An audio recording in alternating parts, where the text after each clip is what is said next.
വൈക്കത്ത് ഓടിക്കൊണ്ടിരുന്ന സ്വകാര്യ ബസ്സിന് പിന്നിൽ നിന്നും പുകയുയർന്നത് പരിഭ്രാന്തി പരത്തി.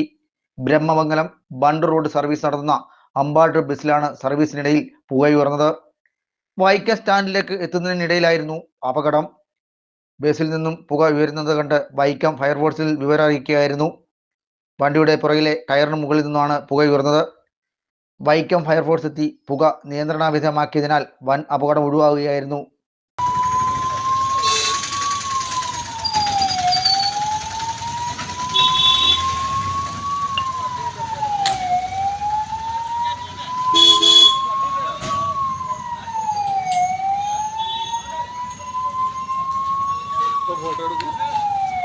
നമ്മൾ സർവീസ് ഇരുന്നപ്പോൾ നമുക്ക് എടുക്കാൻ പറ്റിയല്ലോ.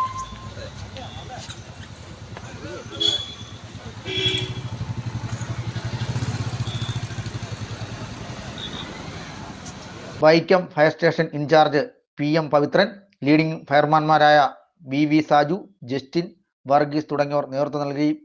9 മലയാളം ന്യൂസ്, വൈക്കം.